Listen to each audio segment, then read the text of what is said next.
Thank you, everyone, for being here today. I'm actually super excited to talk about interoperability. You know, crypto's come a long way, over a decade of innovation, but there's still frontier technology that needs to be broken down. And a lot of the projects here today are actually going a step further, incorporating hardware alongside software, things like trusted execution environment, interoperability, and physical hardware itself. So by way of background, my name's Kevin O'Brien. I've been on the venture side in crypto for the last 6 or 7 years, invested into and helped launch and scale some of the most well-known projects in crypto. I'm also founder of Verdicti Ventures, which is a venture accelerator. And we work with exceptional founders and focus on token and internationalizing it. So let's get into it today. We have esteemed gentlemen here today. So what we're going to do is just do a quick round table and allow yourselves give your name, your role, and the project that you're with. Yeah, sounds good. Hey, everyone. Thanks for joining us. I'm Josh from Solaire. I lead product here. And a bit of background on Solaire. We are the hardware accelerated SVM blockchain. It's an L1. We take a lot of hardware optimization, splitting the consensus up, changing things to use different kind of technologies. Some of it uses NVIDIA's InfiniBand technology. Some uses RDMA offloading. And the main thesis is how do we use hardware to unlock the next quantum leap forward, right, in scalability. So we are doing around 300,000 transactions per second right now, and we're looking to push that to a million transactions per second. And we're looking at all sorts of use cases, particularly like low latency, high frequency use cases. Hey everyone, I'm Peter, founder of Relay, and we do instant cross-chain swaps and bridging across 80 chains, I believe maybe 6 VMs. And we have a focus on kind of consumer use cases where speed is really important. So kind of moving between any token on any chain within a couple of seconds. And so these sort of use cases like payments, onboarding into apps or chains, kind of consumer swaps, where people want to do it quickly, arbitrage, kind of moving between these sorts of opportunities. And yeah, so that's Relay. Hi, I'm Yago. I'm one of the founders of BOSS, or Bitcoin OS. Bitcoin OS is a very, very ambitious but increasingly successful effort to bring programmability to Bitcoin using ZK proofs. So last year, for the first time ever, we were able to demonstrate the ability for Bitcoin natively to verify ZK with our operating system. And then on top of that, we've been building a number of technologies allowing developers to start building directly to Bitcoin and even entire chains to integrate deeply into Bitcoin. One of the biggest challenges that we had was that Bitcoin doesn't have native programmable tokens. And so we developed a system called Charms, which are programmable tokens for Bitcoin. And because Bitcoin is so minimalist, we discovered that Charms have a very interesting property, which is that the user can move them, port them from Bitcoin to other chains without going through what would typically be called a bridging transaction. In other words, they can transact in these tokens themselves. So sort of by mistake, we found ourselves in the interoperability space as well. Nice to be here. Simon Berglund. I run business development and growth at Wormhole Labs.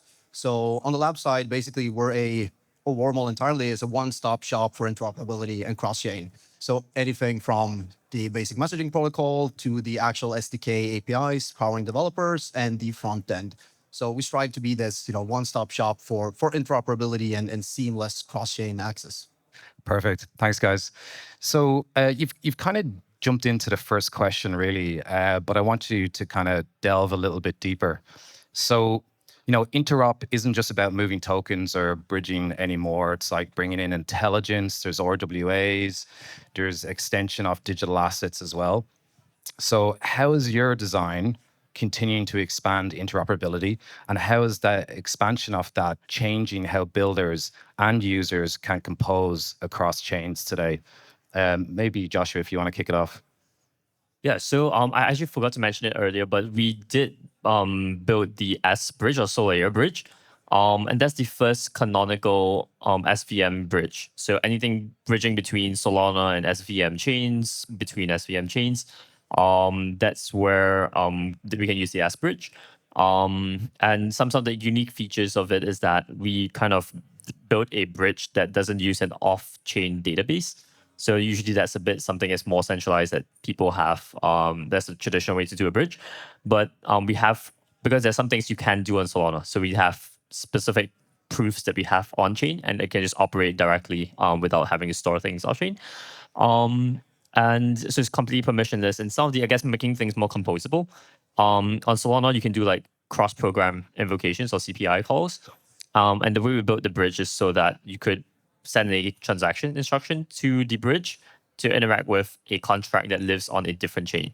So you can do like a transaction that compounds and, I don't know, does a DEX swap somewhere else. And because SVM chains all speak the same language and that data is being stored in the bridge proof itself, you can just fling transactions around and let them just do things across different chains without having too complex of like a messaging protocol and stuff like that. So that's some of the innovations that we did on the bridge side of things. And we're working with some of the other SVM chains as well, such as Soon SVM as well as Sonic SVM. And of course, this technology can be replicated across the entire SVM ecosystem in terms of making things more composable and more, I guess, multi-chain in that sense. Very good. Peter?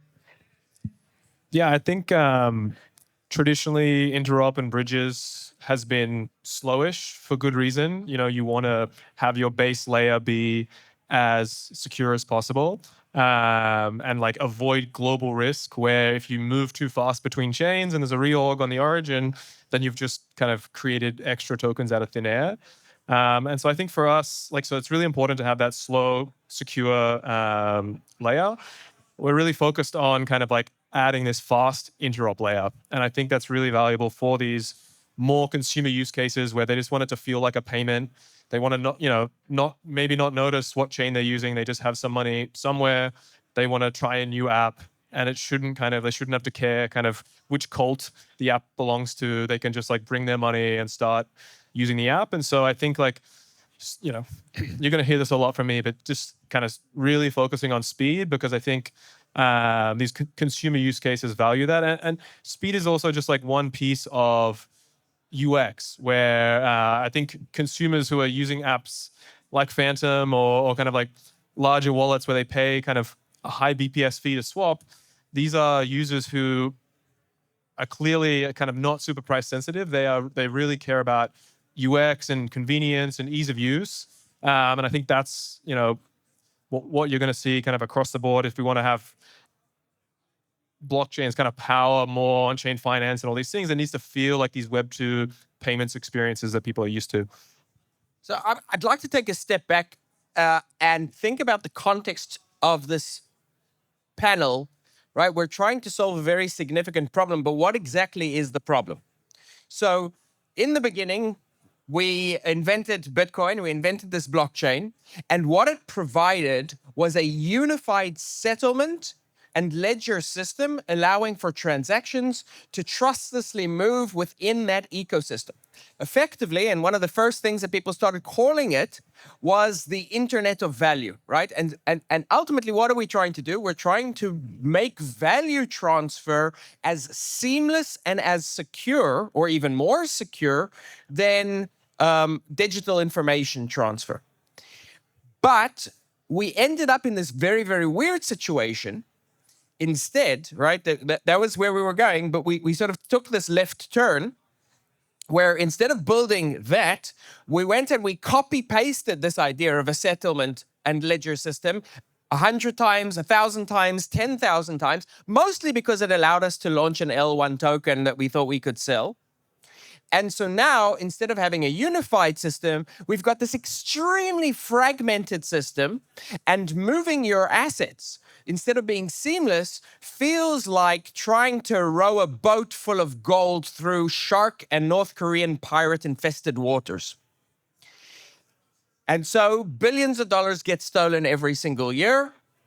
And all of this is happening in an environment where crypto is primarily still focused on a particular type of user, which is a degen gambler, but increasingly more and more of the value and more of the drivers behind our industry are institutional money managers who are extremely careful and extremely thoughtful about how to manage risk, right? And they want to be able to manage risk. And so a whole bunch of different solutions have been developed for this, each with its own advantages and disadvantages, because they effectively represent trade-offs. So, for example, Wormhole represent an exceptional example of what maybe we could call classic bridging, where you have a set of custodians who take an asset and issue an IOU for that asset across some, multiple different chains.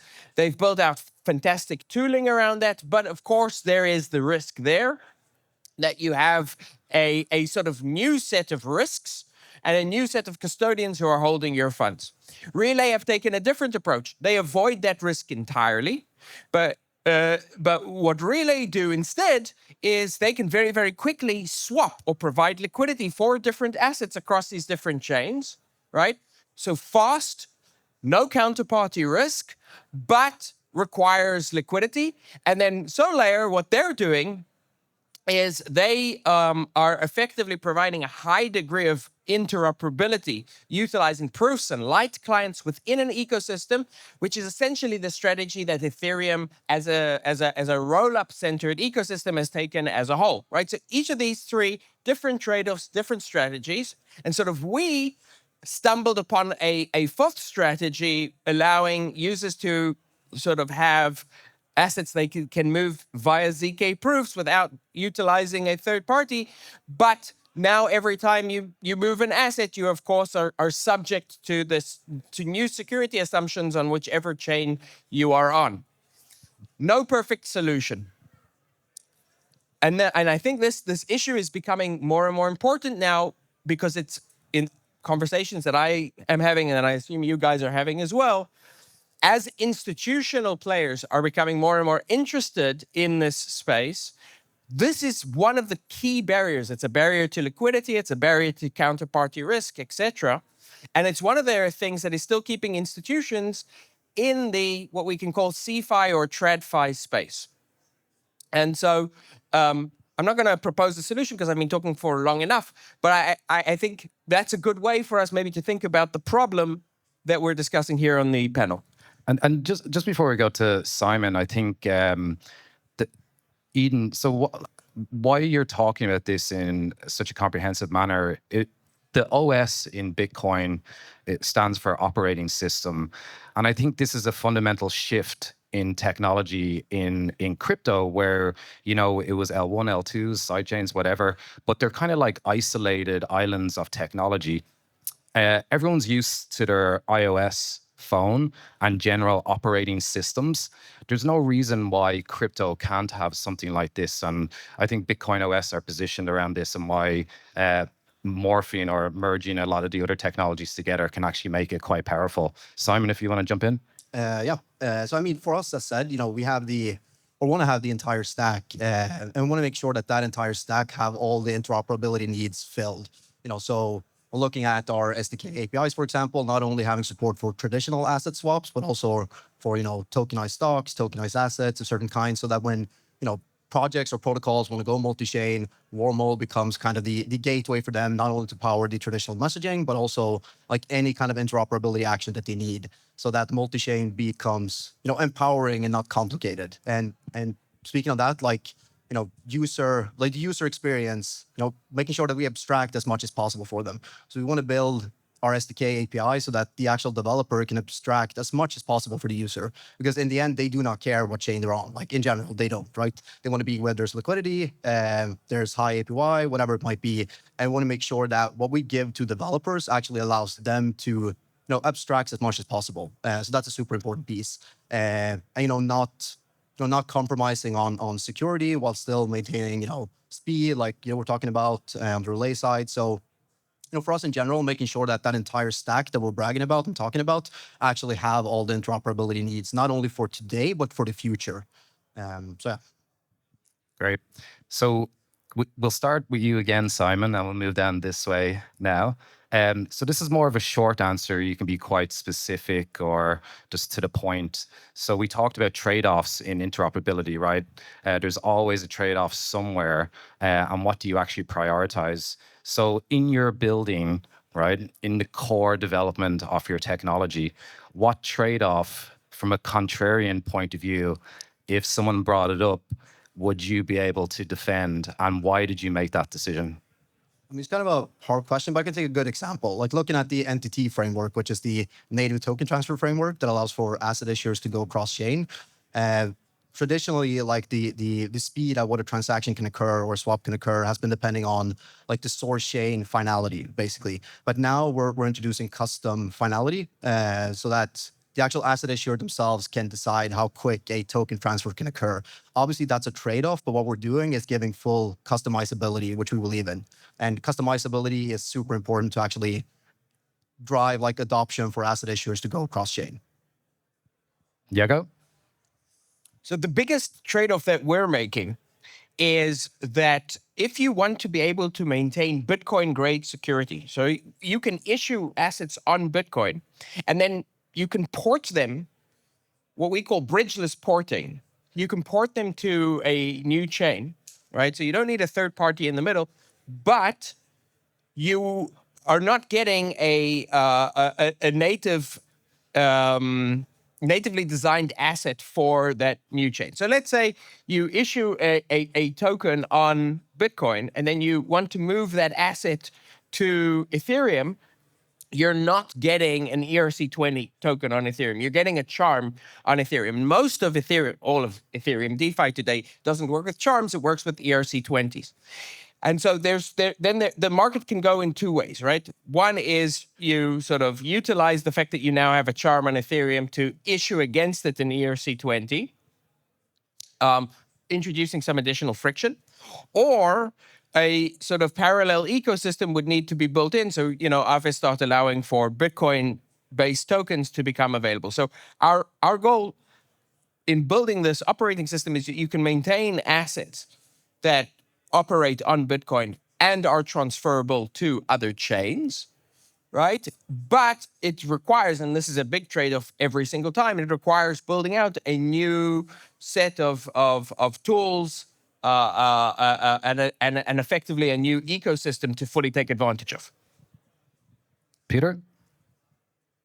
Yeah, I think I talked about speed a lot, but another thing we think a lot about is cost and how can you get kind of like the underlying gas costs, for example, or like any cost you have to pay to an actor in the system as low as possible to support kind of low cost use cases. One of the first thing that we designed Relay for was actually for Zora, who wanted cross-chain minting of 30-cent NFTs, and kind of most kind of bridges and cross-chain protocols just like kind of have fixed fees, or they have kind of really high gas usage. And so we do some pretty extreme things, like when someone deposits, we don't verify that deposit. They're depositing into an escrow contract with an order ID attached. And we don't, like, for example, make sure that they sent the right amount, or we don't even kind of write that to state so that they can't send the same amount twice. And this causes some pain, and it's controversial around like trying to keep as much off-chain as possible. But we basically are deliberately on this kind of extreme trade-off spectrum of how can we make it as fast, as cheap as possible, because there are just certain use cases where you need that, and you can kind of solve for those trade-offs at like the kind of tooling layer to help users avoid some of these sort of mistakes. So yeah, that's another kind of trade-off that we're focused on. I guess in terms of us, our main focus is always the L1. So when we built the bridge, we have been, I guess, in terms of trade-offs, it was also speed, right? Because if our L1 is all about speed, 300,000 transactions per second, it's hard to build things that are pretty compatible with everything else. But I think we did pretty well for that.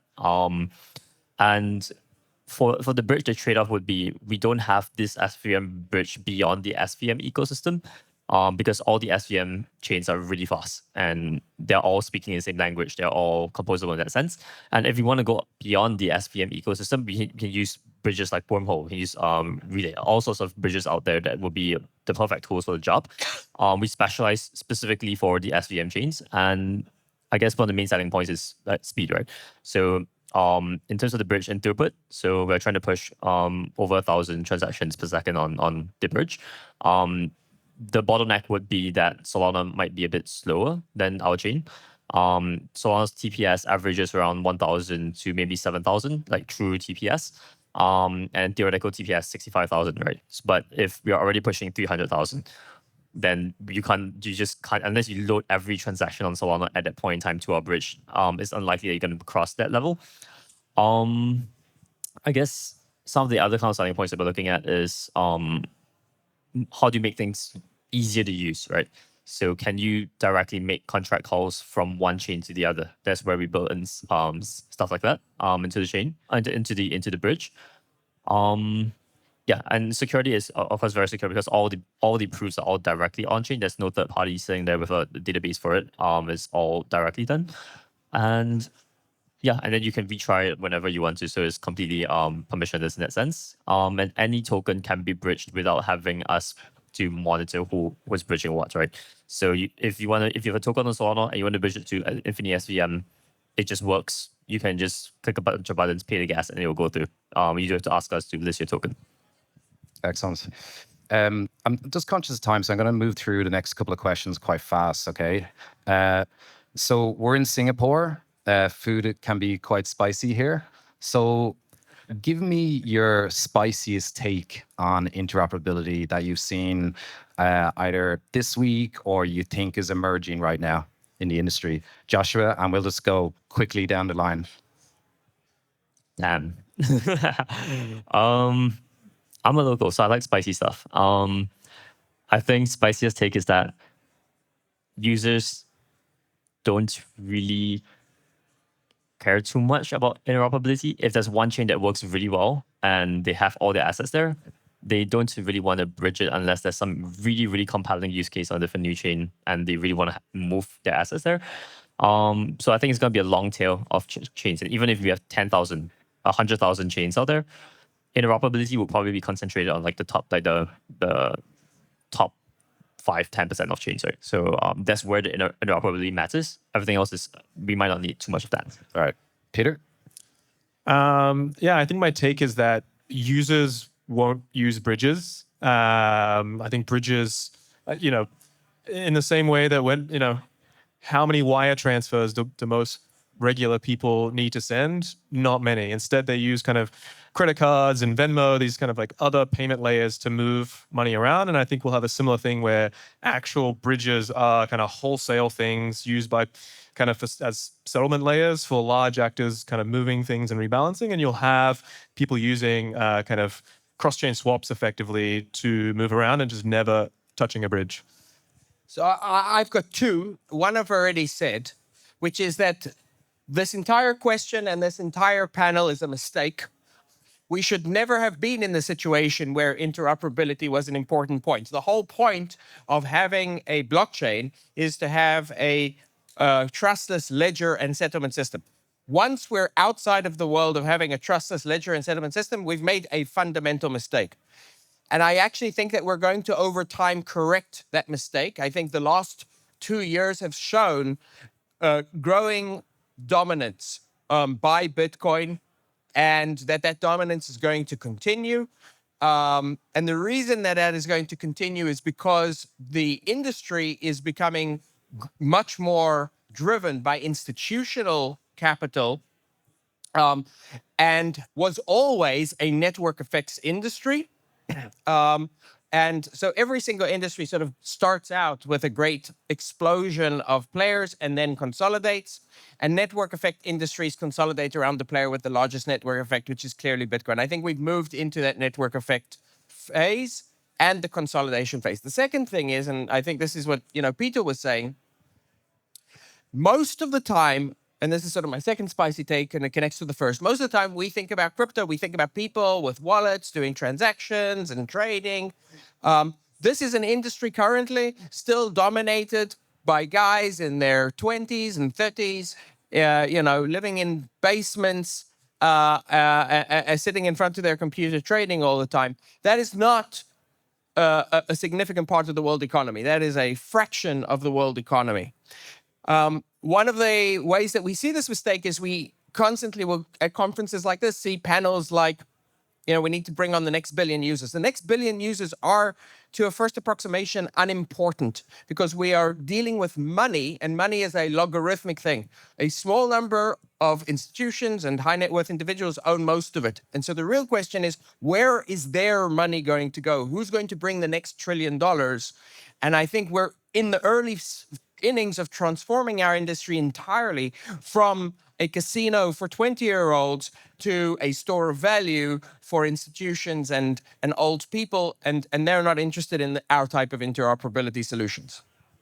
Yeah, I mean, we were kind of all touching on it, but I would say like users do not care about what chain they're on in the end. Like they don't either. Like we want to believe that they do, but the majority of the people out there, the next billion users that we're going to be onboarding, they're not those guys in the basements like sitting there coding. They're normal people, right? And they do not care about what chain they're on. So we have to abstract this as much as possible for the user, make it seamless and basically invisible in the end. Like agnostic swaps, just having everything happen constantly. So yeah, users don't care. Yeah, they really don't. In crypto, we talk about crypto natives and degens and all that kind of stuff, and what we refer to the general public is normies, but they really don't. Like I don't really care what's underlying the iOS in my iPhone. I just want to make sure it works right and the upgrade goes smoothly. So with that in mind, and we've a couple of minutes left here, I want to do a quick fire run through here as well from each of your projects. How are you guys making sure that liquidity is moving intelligently through your system, and then the velocity of money, like Yago was referring to, around the actual crypto ecosystem and into and out of TradFi, right? Let's talk about that because the worlds are coming together. Institutions are here. There's new policy administration emerging. A lot of dominoes will fall probably over the next year or two in terms of people coming and countries coming into lockstep around regulatory policy. So the world right now is at an amazing pivot point. So how are you guys making sure that liquidity is moving intelligently through your systems? Joshua? I'm gonna be biased because I'm on the product side. I think we are gonna lead heavily on product. So the nature of the chain and how like the bridge is being structured, that's definitely gonna be part of the equation. And our engineering team is very strong at that. We built the chain specifically to make it as smooth of a user experience as possible, as safe as possible. Our team is also very skilled in security. They are the Fastland team joined us earlier this year, and they are one of the top auditing companies in the space. So in terms of like where I stand on like where we're gonna move the money, how do we make people move money like intelligently? It needs to be grounded in a use case. We don't want to move money just to move money to a new chain and do something with it. We want it to be grounded in a use case. Is it for trading? Is it for yield? Is it for RWAs? I don't know, right? But I think that's where we're gonna have on our side, we'll be launching our own application. We're dogfooding our own infrastructure. If we have a high-speed chain, we're going to build something on that high-speed chain. And that's going to be what we hope will be the compiling point of why institutions want to move into this space, what's going to be the liquidity going to be used for, right? Other than that, of course, we do have other portals in that sense to the real world and TradFi. So last year, we launched SUSD, and that is the first yield-bearing stablecoin on Solana backed by Treasury bill yield. So the off-chain component of bringing that treasury bill yield on-chain was done on SUSD side. Then you can take the yield-bearing asset and you can send it wherever you want, right? But at least the off-chain component is all settled on our side so that builders on our L1 can access that yield, do lending, borrowing on top of that without having to build that off-chain component. So we, in that sense, handle the interoperability outside of crypto in that sense, and then take that on-chain, let them do whatever they want. So. Very cool. Peter? Yeah, I think an important piece is kind of specialization, where there's no interop solution that solves every need, and you kind of need to compose these things and specialize based on different needs. Like, we focus on fast cross-chain swaps, but that just doesn't work unless we have really secure underlying bridges for kind of rebalancing and moving a lot of money. And so, yeah, I think we'll increasingly see these kind of like niches. Like in the past, maybe just a simple bridge just was for everything, but you'll actually kind of see these like much more specialized solutions kind of come out, and kind of like you'll be able to compose them and kind of pick the one that's right for you. Yeah, I disagree with the premise of the question. It's something we hear all the time. Users don't care. That is absolute bullshit. Users totally care. They're putting the most valuable thing in their lives, their literal money, into this industry. They just don't care about the stuff that they're supposed to care about. They don't care about decentralization. They don't care about DeFi. They don't care about privacy. They don't care about ZK proofs. They don't care about that. What they care about is one of two things, or three things. If they're holding Bitcoin, they care about the collapse of fiat and reasonable government regulation, a very reasonable fear. If they're holding and using stablecoins, they care about the ability to transact in dollars without having to have a dollar bank account. And if they're using primarily, sexes and perps, but also sometimes DeFi, what they care about is the ability to gamble, to have access to extremely high-risk gambling and not have to pay taxes if they make money. Simon? Yeah, so I mean, the question was about like liquidity flows, right? So I mean, we tackle this because like liquidity fragmentation is a real killer, and I mean we're tackling this through dynamic flows, smart routing, through intent, rather than doing static pools. So I mean that all depends on us having good solvers that holds their own inventory, but also ensures redundancy and best execution through using AMMs and PMM pools as well. So for us, it's about like using this intent-based model to allow that liquidity flows intelligently, because it's all driven by user demand, right? In the end, like if you do not conduct the cross-chain action, like liquidity is not going to move. So in the end, we truly believe in intent. It's interesting from like a competitive edge as well, in terms of like which solver is going to solve what, like what solver is going to hold what inventory, etc. But it's all going to be driven by user demand in the end. So for us, it's the intent-based model that have been proven very successful in terms of minimizing slippage as well, ensuring speed, low fees, low cost for users. So that's a model that has worked very, very well for us and many others in the industry as well. Yeah, crypto has the capacity to, for want of a better term, like bring intelligent money to the world, in the sense that it is programmable, but I mean it more from an AI perspective, right? That you can actually orchestrate, and like you were talking about, Simon, in terms of intent, you can, with like large data models, you can actually maybe predict some of this stuff that might occur, and also then build towards it, or have like safeguards in place as well around it. So it's, there's a lot of information out there, and we're still kind of at the infancy of understanding and aggregating and bringing it all together for intelligent orchestration. So we're just at the end almost. So what I want to do is give each of the guys here 30 seconds or so to really just tell the world what's the one or two things you want them to know about your project and why it's so important. Maybe we'll start with you, Simon. Yeah, for sure. I mean, you guys stop thinking about interoperability. Let us handle it instead. I mean, we have the entire stack to power you guys with a full cross-chain experience, your users with a full cross-chain experience. So for developers, builders, focus on building features that you generate revenue on, you acquire users on, and let us focus on the interoperability. So I would say that we're the one-stop shop partner for the interop needs. I'm going to be a bit cheeky, but I mean it. What we're working on with Bitcoin OS is trying to solve the fundamental problem that we even have to have this panel. We're trying to, and we're bringing to Bitcoin what it has been missing for all of these years, which is programmability and scalability to handle any kind of financial transaction. And we believe that this not only solves the interoperability and security problem for users, but will allow our entire industry to grow beyond what it has been able to grow, because Bitcoin itself has the network effects, but those network effects have been constrained by a lack of this programmability, functionality, and features. And we are removing those limitations so that Bitcoin and its network effects can be truly unleashed.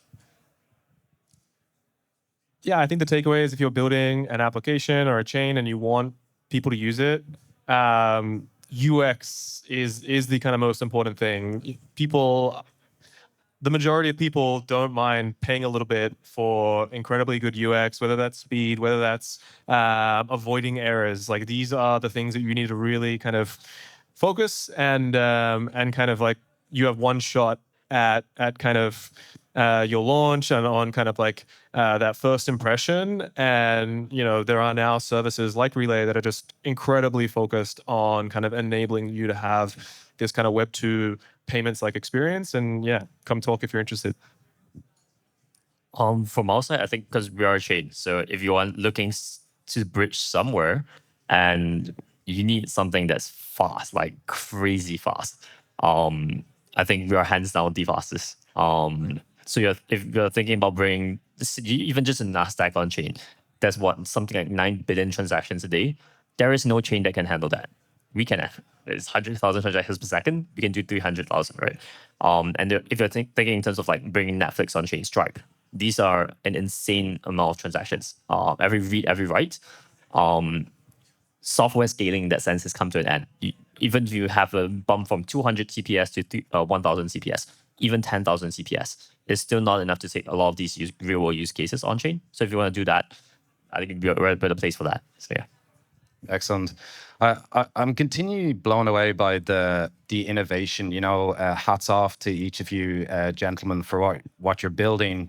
In crypto, we kind of get used to breakthroughs in technology almost happening every week, and frontiers in terms of technology getting broken down and iterated on, and the cycle of innovation in crypto is so rapid. It's absolutely unreal. So the innovation that each of your projects is building and bringing to market is super important. And there is a world where each of you guys and your companies and teams all be able to collaborate together. I see that in the future. So thank you very much for everyone for coming here today and for listening, on all the viewers out there as well. And thank you, each of you gentlemen, for being here as well. Thank you. Thank you. Thank you.